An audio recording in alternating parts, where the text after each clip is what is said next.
Kenalkan, kami dari kelompok 2, Himpunan Fuji, Matkul Matematika Diskret. Saya selaku moderator, kenalkan nama saya Muhammad Angga Pamungkas dan rekan saya Rizky Ramadan, saya Nur Atika, saya Fajuliani, dan saya Tengku Hadayasi. Di sini kelompok kami akan membahas tentang Himpunan Faji. Yang pembahasannya yang pertama, teori Himpunan Faji, menjelaskan pengertian dari Himpunan Faji. Yang kedua, fungsi keanggotaannya, yaitu menjelaskan apa saja fungsi keanggotaan Himpunan Faji. Yang ketiga, operasi Himpunan Faji, menjelaskan apa saja operasi Himpunan Faji. Yang keempat, kesamaan bagian dan himpunan bagian, menjelaskan kesamaan himpunan bagian. Yang pertama, teori Himpunan Faji yang akan dijelaskan dengan Yasmin. Baik, kali ini saya akan menjelaskan tentang teori Himpunan Faji. Konsep Himpunan Faji diperkenalkan oleh Profesor Dr. Lutfi Askerzadeh pada tahun 1965. Beliau merupakan seorang ilmuwan dari Amerika Serikat berkebangsaan Iran dari Universitas California di Berkeley.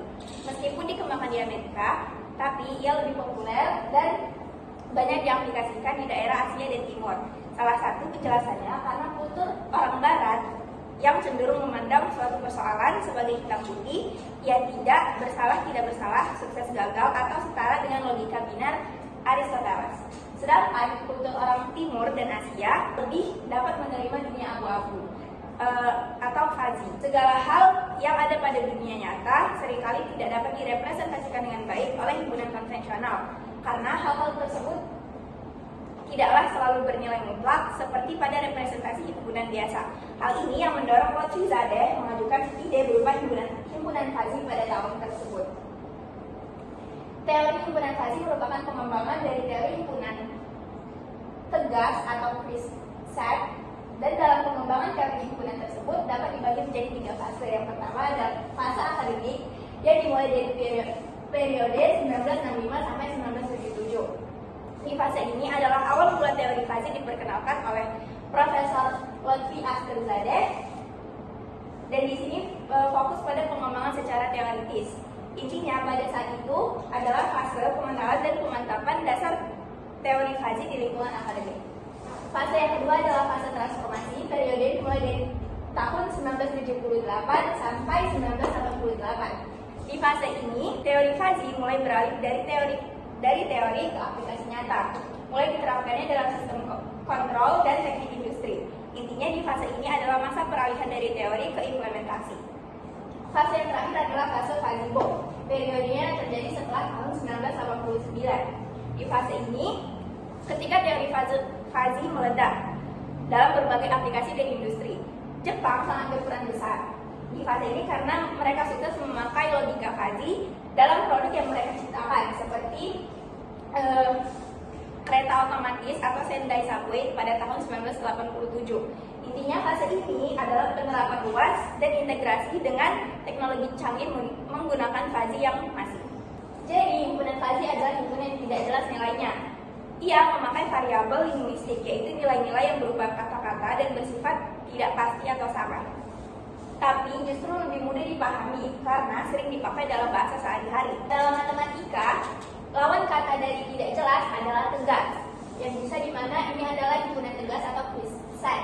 Di sini ada contoh himpunan tegas dan himpunan fazi. Yang pertama adalah himpunan tegas. Ada himpunan A dengan anggotanya adalah X, di mana X adalah bilangan bulat kurang dari 10. Jadi di sini udah sangat jelas karena disebutkan bilangan bulat kurang dari 10, maka himpunan A sama dengan angka 1, 2, 3 sampai 9 karena kurang dari 10. Nah, jika himpunan fazi contohnya adalah himpunan A sama dengan X, di mana X adalah bilangan yang cukup besar. Di kata cukup besar ini tidak jelas karena ini masih abu-abu. Bisa 20, bisa 100, bisa 1000, yang mana itu sudah masuk ke bilangan yang cukup besar. Maka A sama dengan tidak jelas. Nah, kalau tidak jelas, maka untuk menjelaskan anggota atau elemen dari suatu himpunan fazi itu membutuhkan yang namanya pembobotan, di mana rentang bobot yang diberikan adalah 0 sampai dengan 1. Di sini ada contoh di mana anggota himpunan A sama dengan Nio, Vigo, Lexi, Nmax, dan Xmax. Terus himpunan B sama dengan himpunan kendaraan metik Yamaha yang enak dibuat touring. Nah, kata enak dibuat touring ini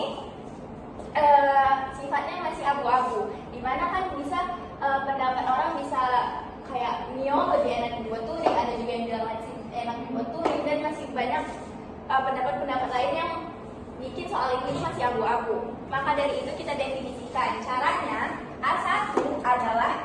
dari anggota yang pertama. Di mana anggota yang pertama di sini adalah Mio, anggota yang kedua adalah Vigo, anggota ketiga adalah Lexi, anggota keempat adalah Nmax, dan yang terakhir adalah Xmax. Maka A1 anggotanya adalah Mio. Kemudian kita definisikan nilai bobotnya. Mu B itu adalah himpunan yang tadi kita definisikan. Lalu A1 ini adalah elemennya. Jadi kita kasih nilainya. Di sini saya akan kasih nilainya adalah 0,2. Begitu juga dengan A2 yang dimana anggotanya adalah Vigo. Mu B-nya adalah 0,4, begitu juga Lexi 0,6, Nmax 0,8, dan Xmax adalah 1. Maka himpunan fazi dari A adalah Mio sama dengan 0,2, Vigo 0,4, Lexi 0,6, Nmax 0,8, dan Xmax adalah 1. Selanjutnya kita akan masuk ke bagian operasi himpunan fazi yang akan dijelaskan oleh teman saya. Baik, di sini saya akan menjelaskan tentang operasi himpunan fazi. Oke, di sini ada komplemen ya teman-teman, yang bernotasikan dengan A komplemen atau A strip. Di mana kata kuncinya adalah 1 dikurang dari nilai bobot dari elemen. Contohnya nih, A sama dengan mu, nilai bobotnya 0,2, Vigo nilai bobotnya adalah 0,4, Lexi adalah nilai bobotnya adalah 0,6, Nmax, dan begitu seterusnya. Maka penyelesaiannya yaitu A komplemen sama dengan Mio nilai bobotnya 0,8, Vigo nilai bobotnya 0,6, Lexi nilai bobotnya 0,4, Nmax nilai bobotnya 0,2, dan Xmax adalah 0. Maka dikatakan Mio adalah nilai bobotnya 0,8 karena 1 dikurang dari 0,2 hasilnya sama dengan 0,8. Begitu juga dengan seterusnya. Baik, kita akan masuk yang kedua, yaitu gabungan yang bernotasikan dengan A gabungan dari B. Dengan kata kuncinya, cari nilai maksimal dari perbandingan bobot elemen. Contohnya, A adalah himpunan kelulusan kalkulus, yaitu A sama dengan mil sama dengan 0,2, bobotnya Dika nilai bobotnya adalah 0,3, Lala adalah nilai bobotnya 0,7. Dan B adalah himpunan kelulusan matematika. B sama dengan mil, nilai bobotnya adalah 0,4, dan Dika nilai bobotnya adalah 0,2, Lala nilai bobotnya adalah 0,6. Maka A gabungan dari B yaitu mil nilai bobotnya 0,4, Dika nilai bobotnya 0,3, Lala nilai bobotnya adalah 0,7. Kenapa bisa seperti ini? Dilihat dari kata kunci yang tadi, yaitu cari nilai maksimal. Terlihat dari perbandingan kelulusan kalkulus, yaitu mil, di mana mil adalah nilai bobotnya 0,2, dan kita lihat dari himpunan kelulusan matematika, yaitu B sama dengan mil nilai bobotnya 0,4. Karena kita cari nilai yang maksimal dan nilai maksimal mil adalah yang paling tertinggi adalah 0,4, maka kita masukkanlah di sini. Begitu juga dengan seterusnya. Baik, di sini saya akan menjelaskan, yaitu yang ketiga ialah irisan yang bernotasikan dengan A irisan dari B. Dengan kata kunci, cari nilai minimal dari perbandingan bobot elemen tersebut. Sebagai contoh, A adalah himpunan kelulusan kalkulus, yaitu A sama dengan mil yang nilai bobotnya 0,2, Dika adalah nilai bobotnya 0,3, dan Lala adalah 0,7. Dan B adalah himpunan kelulusan matematika. B sama dengan mil nilai bobotnya adalah 0,4, Dika adalah 0,2, dan Lala adalah 0,6. Maka ada irisan dari B, yaitu mil sama dengan 0,2 nilai bobotnya, Dika nilai bobotnya adalah 0,2, dan Lala adalah 0,6. Kenapa begini? Karena kita lihat dari kata kuncinya tadi, cari nilai minimal. Kita lihat lagi dari contoh soal tersebut ya. A sama dengan mil sama dengan nilai bobotnya adalah 0,2. Kita lihat dari B.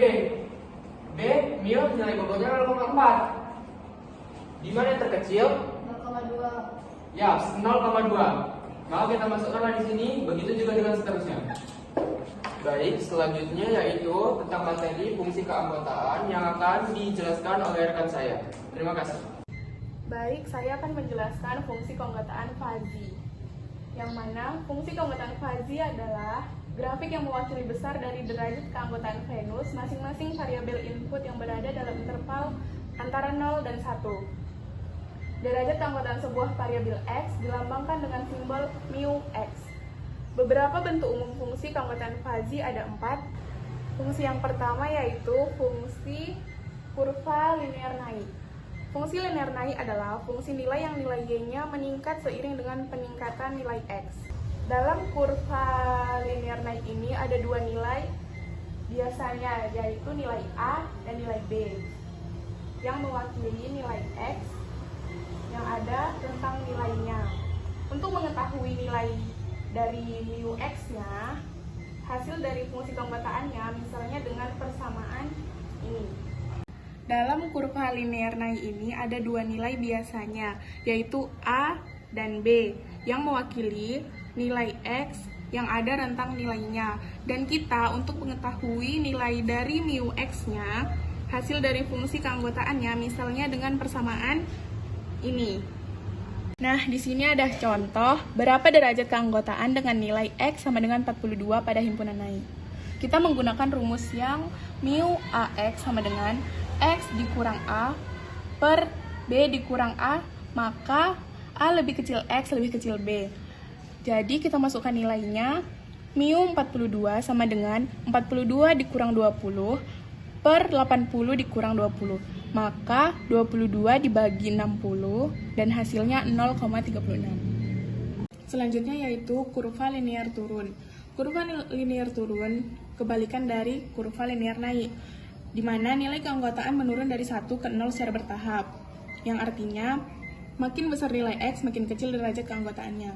Di mana di sini A merupakan titik awal yaitu keanggotaan 1 dan B merupakan titik akhir keanggotaan 0. Di sini ada contoh yang dimana titik A merupakan 10 dan titik B 40. Yang ditanya, berapa derajat keanggotaan dengan nilai X sama dengan 24 pada himpunan turun? Di sini kita menggunakan rumus mu AX sama dengan X dikurang A per B dikurang A. Kita masukkan ke dalam angka, menjadi mu 24 sama dengan 40 dikurang 24 per 40 dikurang 10, maka menjadi sama dengan 16 per 30 sama dengan 0,53. Kemudian saya akan menjelaskan fungsi keanggotaan Fuzzy yang ketiga, yaitu kurva segitiga, yang dimana diketahui bahwasannya bentuk fungsi keanggotaan Fuzzy yang ini berbentuk segitiga. Artinya keanggotaan ini ditentukan oleh 3 titik penting. Yang pertama itu A, B, dan C. Yang dimana A itu adalah titik mulainya nilai dia masih 0. Kemudian yang B itu dianya titiknya sudah mulai naik menjadi 1, kemudian turun lagi. Kemudian yang C ini dia turun. Dimana di antara titik A dan B ini nilai keanggotaannya meningkat. Kemudian dari B ke C dia nilai keanggotaannya menurun. Kemudian contoh soalnya itu ini, dimana diketahui bahwasannya nilai A itu 10, kemudian nilai B nya 25, dan juga nilai C nya 40. Kemudian ditanya berapa derajat keanggotaan dengan nilai X 24 pada himpunan di atas. Nah, di sini kita harus mengetahui dulu bahwasannya nilai A atau nilai X itu lebih besar atau lebih kecil yang mana. Nah, di sini diketahui bahwasannya nilai A itu lebih kecil dari nilai X, maka kita memakai rumus yang mu AX sama dengan X dikurang A per B dikurang A. Maka kita masukkan ke dalam rumus, yaitu mu 24. Mu 24 ini adalah nilai X-nya. Kemudian 24 dikurang 10 ini, 24 ada nilai X-nya. Kemudian 10 adalah nilai A-nya, menggunakan rumus yang ini. Kemudian per 25 dikurang 10 sama dengan 14 dibagi 15 sama dengan 0,93. Kemudian yang keempat yaitu kurva trapesium. Kurva trapesium ini mirip segitiga, tapi dia bagian puncaknya ini datar di atas. Jadi bentuknya seperti trapesium. Kemudian kurva ini punya titik 4 utama, yaitu A, B, C, dan D. Yang dimana A ini nilainya mulai naik dari 0, kemudian B nilainya mulai penuh, Kemudian dilanjutkan C, nilainya mulai turun dari 1 dan turun lagi ke D, jadi 0. Kemudian di sini ada contoh soalnya, berapa derajat keanggotaan dengan nilai X sama dengan 24 pada himpunan di atas. Di sini diketahui bahwasanya nilai A itu 10, nilai B 25, nilai C 35 dan juga nilai D 50. Kemudian di sini kita harus mengetahui bahwasanya nilai X itu lebih kecil atau lebih besar dari nilai A-nya. Maka kalau diketahui di sini bahwasanya nilai A ini lebih kecil dari nilai X-nya, maka kita menggunakan rumus mu X sama dengan S dikurang A per D dikurang A. Kemudian kita masukkan angkanya ke rumus, di mana mu X 24 ini, kemudian 24 dikurang 10 per 25 dikurang 10 sama dengan 14 per 15 sama dengan 0,93. Samaan himpunan Faji. Dua himpunan Faji A dan B dikatakan sama jika nilai keanggotaan setiap elemen sama persis di kedua himpunan. Definisinya himpunan A sama dengan B jika dan hanya jika mu A dari X sama dengan mu B dari X untuk setiap X. Contohnya, misalkan semesta pembicaraan X 1, 2, 3 yang A sama dengan 1,0,3, 2,0,7, 3,1,0 dan B 1,0,3, 2,0,7, 3,1,10. Maka A sama dengan B karena setiap elemen memiliki derajat keanggotaan yang sama. Jika berbeda sedikit saja nilainya, misalnya B sama dengan 1,0,4, 2,0,7, 3,1,0. Maka A tidak sama dengan B. Dia himpunan Faji. Jadi himpunan Faji A disebut bagian dari himpunan Faji B. Nilai keanggotaan setiap elemen dalam A tidak lebih besar daripada B. Jadi himpunan A merupakan bagian dari himpunan B jika derajat keanggotaan A dari X lebih kecil atau sama dengan derajat keanggotaan B dari untuk setiap X. Contohnya A sama dengan 1,0,2, 2,0,5, 3,0,7. Yang B 1,04, 2,06, 3,09. Karena untuk setiap X derajat keanggotaan A lebih kecil sama dengan derajat keanggotaan B untuk semua X, maka A merupakan bagian dari himpunan B. Jika ada satu saja nilai keanggotaan A lebih besar dari B, maka A bukan bagian dari B. Ya, jadi kesimpulan pada materi kami ini, himpunan Faji merupakan perumahan dari himpunan klasik yang memungkinkan adanya derajat keanggotaan antara 0 dan 1. Melalui fungsi keanggotaan, setiap elemen dapat memiliki tingkat keterlibatan yang berada keanggotaan. Setiap elemen dapat memiliki tingkat keterlibatan yang berbeda dalam suatu himpunan. Operasi seperti gabungan, irisan, dan komplement dilakukan dengan mempertimbangkan nilai keanggotaan tersebut. Selain itu, konsep kesamaan dan bagian himpunan Faji membantu dan menilai hubungan antar himpunan secara lebih fleksibel. Secara keseluruhan, teori himpunan Faji memberikan cara yang lebih realistis untuk mempresentasikan ketidakpastian dalam berbagai bidang penerapan. Selesai sudah presentasi dari kelompok kami. Jika ada yang kurang kami minta maaf. Billahi taufiq wal hidayah. Wassalamualaikum warahmatullahi wabarakatuh.